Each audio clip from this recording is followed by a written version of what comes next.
अस्सलाम वालेकुम नाज़रीन, मैं राना मोहम्मद अफजल अमेरिका से अपने शो में आपको खुश आमदीद कहता हूँ। अमरीकी इंतखाबात का मरहला मुकम्मल होने के बाद जो बाइडन अमेरिका के सदर मुंतखब हो चुके हैं। इस सिलसिले में 9 नवंबर से एक नए दिन का आगाज़ होगा जिसमें मौजूदा सदर डोनाल्ड ट्रंप अपने इंतखाबात के हवाले से कानूनी जंग इख्तियार करेंगे, जबकि नौ मुंतखब सदर जो बाइडन इस सिलसिले में अब इक़्तिदार की मुंतकिली के लिए अपनी ट्रांजिशन टीम की तश्कील देंगे। जबकि वीडियो के दूसरे हिस्से में हम कैमला हैरिस के बारे में बात करेंगे, जो पहली खातून नायब सदर मुंतखब हुई हैं। इस सिलसिले में आज मेरे साथ फिर जहांगीर शाह मौजूद हैं, जो हमें अपनी माहिराना राय देंगे। जी जहांगीर शाह, कल जो दिन शुरू होने जा रहा है उसको आप किस हवाले से देखते हैं? कल इस तरह है कि ये जो सेकंड फेज शुरू होगा, जैसे ये रिजल्ट आ गए, उसके बाद सेकंड फेज ये है कि अब ये डोनाल्ड ट्रंप की तरफ से ये है कि कल उनकी जो ट्रांजिशन नहीं, जो लीगल टीम है वो अपना आगाज करेगी और जो नेक्स्ट प्रोसेस होगा जिसमें ये है कि अपील करेंगे रिकाउंटिंग के लिए। जो जो 4-5 स्टेट्स जो हैं, वो कौन सी रियासतें हैं जिनमें मिशिगन है, पेंसिल्वेनिया है, एरिज़ोना है, नेवाडा है और एक और जो है जॉर्जिया या। तो इसमें वो रिकाउंटिंग के लिए अप्लाई करेंगे। अब वो जज देख करके कितना उसमें उनके पास मटेरियल है, जो कुछ प्रूफ है, उसके लिहाज से वो इजाज़त देंगे। तो होपफुली वो तो मिल जाएगी, क्योंकि ये कि इन्होंने इसी तरह चैलेंज किया है। तो फिर ये होगा कि उसके बाद जो भी होता है, जो रिकाउंटिंग के बाद जब आते हैं रिजल्ट, तो अगर वैसे ही आते हैं तो इनके लिए, डोनाल्ड ट्रंप के लिए ये एक रास्ता है कि उसको एडमिट कर ले, एक्सीड कर लें और एडमिट कर लें रिजल्ट को। दूसरा ये है कि जो लगता है यही है कि इन्होंने कहा है कि उसको एक्सेप्ट नहीं करेंगे और जाएंगे सुप्रीम कोर्ट तक। और दूसरी तरफ यही है कि अपने जो बाइडन अपने नई ट्रांजिशन टीम तैयार करके अपने नए इनाग्रेशन के लिए वो तैयारियां शुरू करेंगे, जिसकी एक पूरी टीम होती है जो ये काम करती है। तो जो डोनाल्ड ट्रंप हैं वो गिनती के लिए, जो दोबारा गिनती के लिए दरख्वास्त देंगे, तो वो क्या रियासती जो अदालतें हैं वहाँ दरख्वास्त देंगे? हाँ, वो पहले जैसे लोअर लेवल पे, जैसे ये ना कि जो स्टेट है वो स्टेट में वो अप्लाई करेंगे, समझ रहे हैं। तो स्टेट में वो जब जाएंगे तो वही होता है कि जैसे इन्होंने अप्लाई किया था पहले के वोटिंग रोक दी जाए वहाँ मिशिगन में, पेंसिल्वेनिया में। तो जज ने देखा कि उसमें कोई ऐसी सॉलिड चीज़ थी नहीं, कोई एविडेंस कि ये रोका जाए, तो उन्होंने इनकार कर दिया था। लेकिन इस मतलब है ये अप्लाई करेंगे रिकाउंटिंग के लिए तो वो तो मिल जाएगी। तो रिकाउंटिंग के बाद फिर ये है कि अगर उसको एडमिट ये कर लेते हैं तो वहीं ख़त्म हो गया, फैसला हो गया।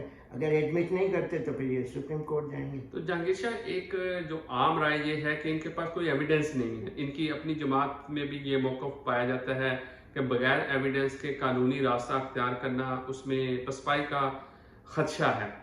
तो आप क्या नहीं समझते कि उन्हें वहीं से जो रियासी अदालतें होंगी, रियासत में जो अदालतें जहाँ पे ये चैलेंज करने जा रहे हैं, वहाँ इन्हें शिकस्त का सामना करना पड़ेगा?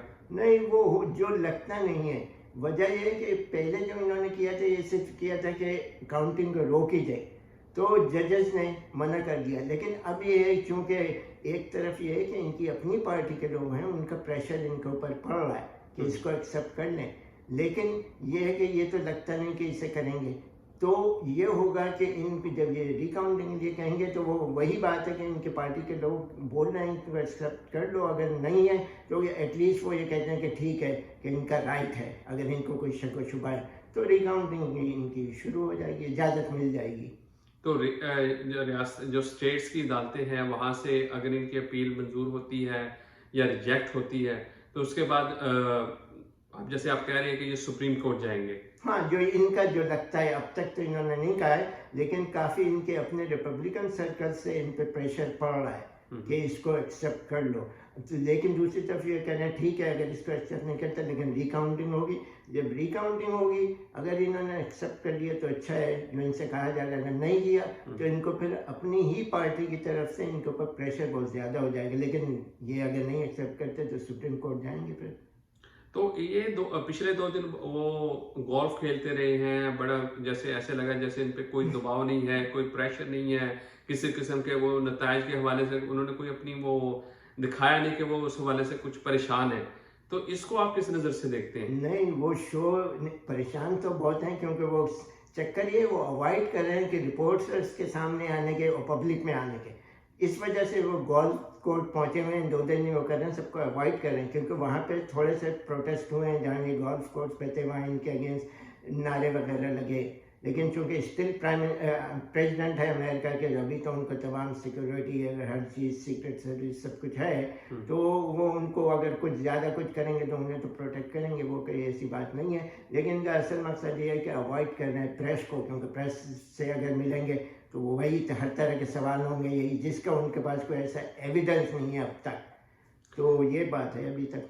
इससे ऐसा लगता है कि जहाँ वो डोनाल्ड ट्रंप जो है मीडिया से बच रहे हैं, वहाँ वो अपने मुखालफिन को भी ये पैगाम देने की इन्होंने पैगाम दिया है कि वो बहुत कूल एंड काम है और उन्हें कोई परेशानी नहीं है, वो इंतखाबात को चैलेंज करेंगे, और उन्होंने इस यकीन का अपनी तरफ से इजहार किया है कि जिसमें वो कामयाब होंगे।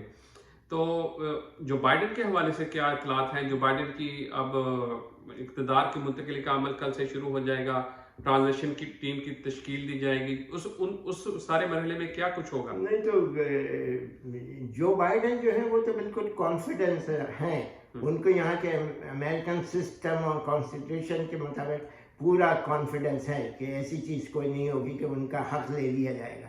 तो वो तो बिल्कुल कॉन्फिडेंस है, वो तो अपने उन्होंने शुरू कर दिए, बल्कि ये कह रहे हैं कि अब जब नई टीम आती, प्रेसिडेंट आता है, तो कैबिनेट के नाम आते हैं कौन कौन आएंगे, तो अब उसका भी वो शुरू कर देंगे कि स्क्रीनिंग के कौन कौन टॉप उनकी कैबिनेट में होंगे। तो वो तो बिल्कुल कॉन्फिडेंस है कि तो उनको तरफ से ये है कि उनकी फाइनली जीत तो हो ही गई है, फाइनली वही प्रेसिडेंट होंगे, बस हाँ थोड़ा लेट हो जाएगा प्रोसीजर। तो उसमें कितनी ताखीर का खदशा जाहिर किया जा रहा है? उसमें ये है कि ये जो रिकाउंट है इसमें तो ज़्यादा टाइम नहीं लगेगा, जो होपफुली 2 वीक के अंदर जो भी ये प्रोसीजर करके हो जाएगा।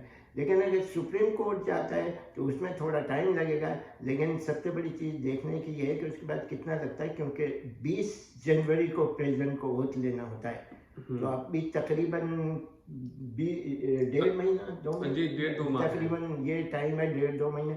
तो कोशिश तो ये होगी कि उससे पहले ही हो जाए, कि ओथ सेरेमनी की डेट जो कि 250 साल से वही डेट है, वही इलेक्शन का दिन होता है, कि हो जाए। लेकिन अगर देर हो जाए तो फिर यही हो, उसका अभी तक कुछ नहीं पता कि अगर डिले हो जाए तो फिर क्या होगा।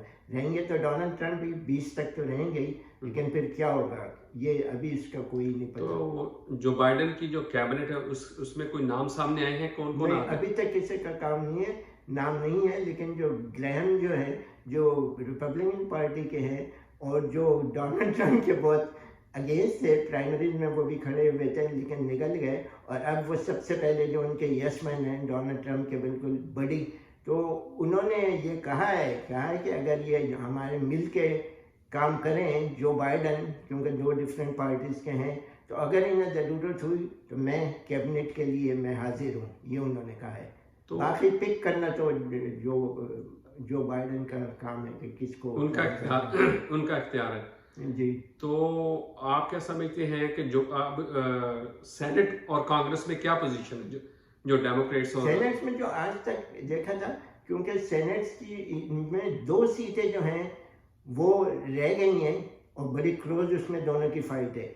इस वक्त 48 उनके पास हैं, रिपब्लिकन के पास 48 हैं, और 50-50 होती हैं, 100 सीट्स होती हैं रिपब्लिकन की। तो अगर ये 2 सीट्स डेमोक्रेट्स जीत गए तो फिर समझ लें कि दोनों की 50-50 हो जाएंगी। लेकिन उसको ये होता है कि जो वाइस प्रेसिडेंट होता है उसके पास वो टाई ब्रेकर होता है। अगर किसी चीज़ में जैसे है कि अब ये शुरू हो जाएगी प्रेसिडेंसी, तो जब सेनेट और कांग्रेस में जो भी बिल्स जाते हैं उसको पास करने के लिए ये होता है कि दोनों तरफ से वोटिंग होती है बिल पास करने की, जो भी रेजोल्यूशन है। तो अब इनको डेमोक्रेट्स को ये फ़ायदा हो जाएगा कि 50-50 हो गई, कि वो इवन तो हो गए, लेकिन उसको टाई ब्रेकर करने के लिए वाइस प्रेसिडेंट करता है। चूँकि वाइस प्रेसिडेंट इनका अपना है, पावर में ये है डेमोक्रेट, तो यकीनन वोट इनके साथ जाएगा। तो इस तरह से उनको जो ना अपर एज है डेमोक्रेट्स को इस इलेक्शन के बाद, सेनेट में भी, कांग्रेस में तो ही उनकी मेजॉरिटी। नाज़रीन, कमला हैरिस अमेरिकी वाइस सदर मुंतखब हुई हैं।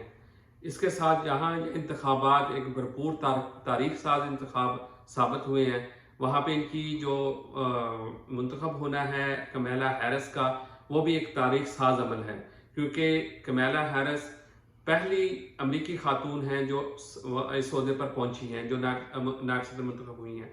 इसी तरह उन्होंने जो दूसरा एजाज़ हासिल किया है वो स्याह फाम, पहली स्याह फाम है जो इस ओहदे पर पहुंची हैं। इससे पहले जितने भी नायब सदर आए हैं वो सफ़ेद फाम थे, जबकि अमरीकी सदर स्याह फाम गुजर चुके हैं, लेकिन ये पहली स्याह फाम खातून हैं और स्याह फाम हैं, खातून भी हैं। तो इस सिलसिले से इनकी बड़ी इन्हें एजाज़ हासिल हुआ है। इनकी ज़िंदगी के बारे में बताएं कुछ जहांगीर शाह, ये कहाँ से ताल्लुक़ रखती हैं और उन्होंने क्या क्या सर्व किया है, किस किस ओहदे पर काम किया है, सेनेट में इनकी क्या कारकर्दगी रही है? हाँ, सबसे पहली चीज़ तो ये कि यस, ये पहली वुमेन वाइस प्रेसिडेंट है, फिर एफ्रो अमेरिकन है फर्स्ट वाइस प्रेसिडेंट, और फिर फर्स्ट इंडियन अमेरिकन भी है, तीसरी चीज़। अब ये कि इनका ताल्लुक़ ये है कि इनके फादर जो थे वो जमैका से आए थे, और लेकिन वो कैलिफोर्निया की जो टॉप की one of the top universities हैं, स्टैनफोर्ड में प्रोफेसर थे। तो इनका जो फैमिली बैकग्राउंड है एजुकेशन में बहुत अच्छा है। और इनकी जो मदर थी वो 60 में 19 ईयर्स की थी तो अमेरिका आई थी, और इन्होंने यहाँ से PhD किया, और PhD करने के बाद ये साइंटिस्ट थी यहाँ पे, उनकी डेथ हो चुकी है। तो इस वजह से बैकग्राउंड बड़ा अच्छा था। तो इनकी जो ये थी और इनकी बहन थी, दोनों थी, बच्चों की जो है ट्रेनिंग हुई वो भी बहुत अच्छी रही। लेकिन मेन चीज़ ये थी कि वो बताते हैं कि जैसे बाद बच्चे भी कहने कि कमला हैरिस बड़ी इंटेलिजेंट, स्मार्ट और बड़ी वो थी कि डिसिप्लिन थी, वेल डिसिप्लिन, और चूँकि पेरेंट्स की वजह से भी एजुकेटेड। हाँ, फिर ये था कि इन्होंने ये किया कि जब स्कूल स्टार्ट किया उसके बाद जो स्कूल में भी ये थी ऑनर स्टूडेंट थी, स्मार्ट थी बड़ी। उसके बाद ये हुआ कि इन्होंने जब कॉलेज गई तो इन्होंने पहले इकोनॉमिक्स में डिग्री ली, और ये हाँ पैदा कैलिफोर्निया में हुई थी, ऑकलैंड कैलिफोर्निया में। तो वहीं पे उनका शुरू का करियर सब कैलिफोर्निया में था। तो इकोनॉमिक्स में डिग्री की, फिर उसके बाद इन्होंने लॉ डिग्री की। तो उसके बाद फिर उन्हें ये लॉ करने के बाद फिर इन्होंने स्टार्ट की अपनी एज एन अटर्नी। लेकिन थोड़े दिन चूँकि बड़ी यंग थी और बड़ी स्मार्ट थी, तो थोड़े ही दिन के बाद ये वहाँ की जो काउंटी थी वहाँ की ये डिस्ट्रिक्ट अटर्नी बन गई। और डिस्ट्रिक्ट अटर्नी की जॉब ये होती है जो पाकिस्तान में शहर का जैसे डिस्ट्रिक्ट मजिस्ट्रेट बोलते हैं, तो ये काउंटी की डिस्ट्रिक्ट अटर्नी हो गई। थोड़े दिन बाद अपनी स्मार्टनेस की वजह से, अपनी हार्ड वर्क की वजह से, ये सैन फ्रांसिस्को जो है वो जो बड़ा शहर है वहाँ की फिर ये डिस्ट्रिक्ट अटर्नी हो गई। फिर उसके बाद ये प्रोसिक्यूटर भी रही हैं। फिर उसके बाद ये हुआ कि कैलिफोर्निया की अटर्नी जनरल, जो कि कैलिफोर्निया के अटर्नी जनरल का जॉब कोई आसान नहीं है और बड़ी हाई प्रेस्टीज जॉब है, क्योंकि इतनी बड़ी स्टेट का वो होना अटर्नी जनरल।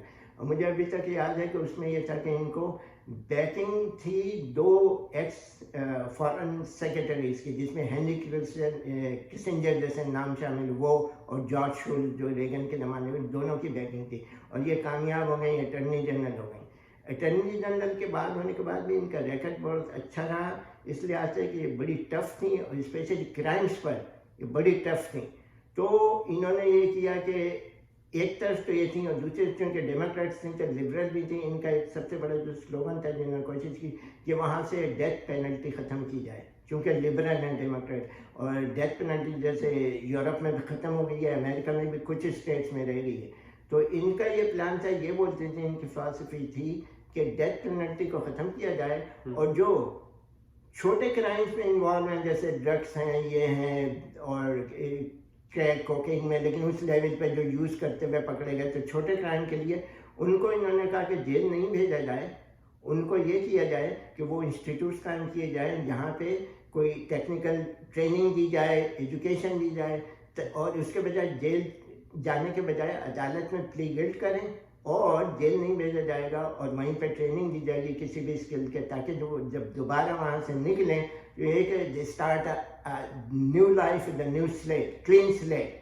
कि वो पिछला जो है तमाम रिकॉर्ड धुल जाए। और वो बड़ा कामयाब रहा, क्योंकि कितने बहुत से छोटे क्राइम, क्योंकि एक दफ़ा क्राइम के उसमें आ जाए तो आपका एक तो रिकॉर्ड ख़राब हो जाता है सब, तो उसके बाद तो वो काफ़ी कामयाब रही। चलिए। तो ये इस तरह ये, और फिर उसके बाद ये आगे की हिस्ट्री तो ये पता ही है। सही है। तो हाँ, लेकिन आखिरी चीज जो थी जो आने से पहले अटॉर्नी जनरल नहीं बड़ी कामयाब, उसके बाद सेनेट की 2 सीटें होती हैं स्टेट से, कैलिफोर्निया से 1 सीट खाली हुई, रिजाइन दिया, सेनेट के लिए गई लड़ने के लिए और वहाँ कामयाब हो गई।